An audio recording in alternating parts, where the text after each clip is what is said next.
Baik, terima kasih. Di dalam Al-Qur'an tentang fidyah, wa 'alal ladzina yutiqunahu fidyatun ta'amu miskin. Untuk orang-orang yang berat menjalankannya, yang punya udzur permanen, maka dia bisa memberikan fidyah. Sebagai apa? Ta'amu miskin, makanan untuk orang miskin. Dan fidyah ini hanya untuk orang yang punya halangan puasa menaun. Kalau dia halangan puasanya tidak menaun, tidak boleh fidyah. Jangan sampai nanti kita hanya kesandung lalu fidyah. Aku ora poso ngopo, loro arep fidyah wae, ndak boleh. Karena mungkin untuk ganti di hari yang lain. Hanya karena mual muntah-muntah lalu kemudian ndak puasa fidyah, boleh ndak?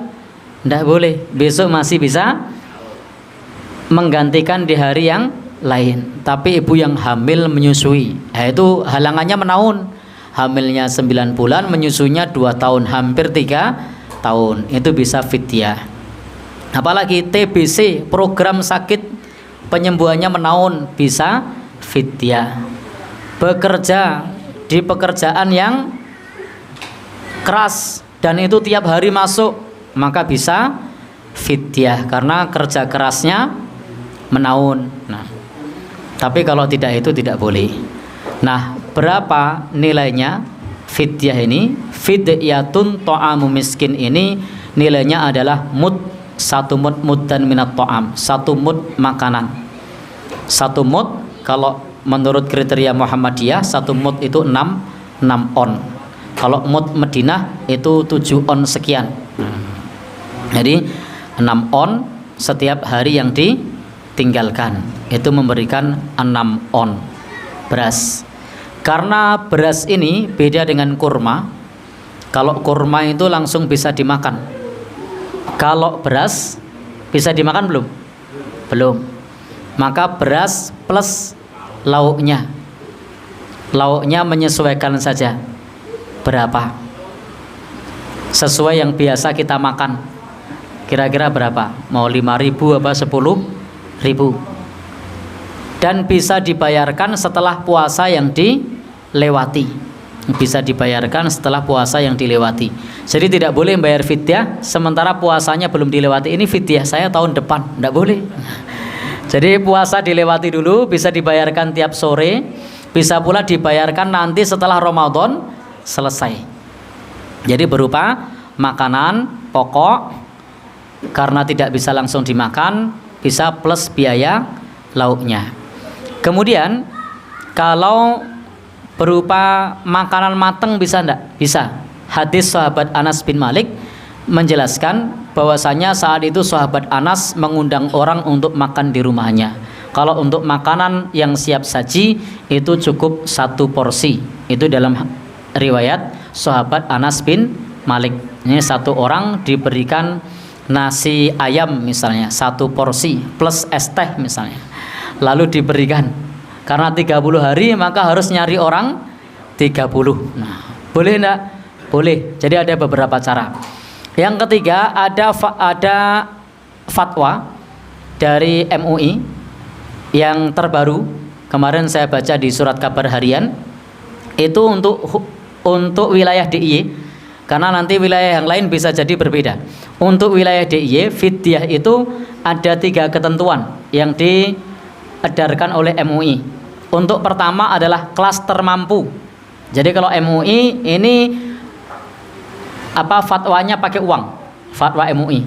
Untuk klaster mampu itu fidyahnya per hari 60.000. Yang kedua untuk klaster menengah itu fidyahnya 30.000. Yang ketiga untuk klaster apa ya istilahnya? Ya. Saya ora tegel muni. Ya. Klaster bawah. Nah. Jadi ada klaster sangat mampu itu 60.000 per hari, klaster menengah 30.000, klaster bawah itu 15.000. Itu fatwa MUI. Baik. Kalau di zaman Nabi dulu fidyah itu dibayarkan dalam bentuk makanan pokok perharinya 1 mud. 1 mud tuh segini. Nah, itu 1 mud. Kalau Muhammadiyah membuat standar 6 on. Nah, 6 on. Kalau mud Madinah itu 7 on sekian. Mungkin tangan orang Jogja sama orang Madinah beda kali ya. Sehingga ketentuannya berbeda. Bisa dipahami nggih? Ya. Siapa yang menerima? Orang miskin, orang fakir.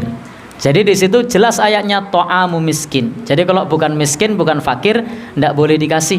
Nah, wallahu a'lam bishawab.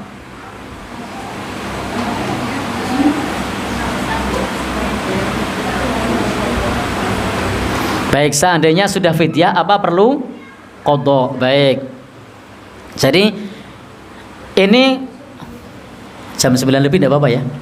Baik. Jadi ini seandainya sudah membayar fidyah, apa perlu qadha? Untuk kasus orang hamil dan menyusui, memang para ulama berbeda pendapat.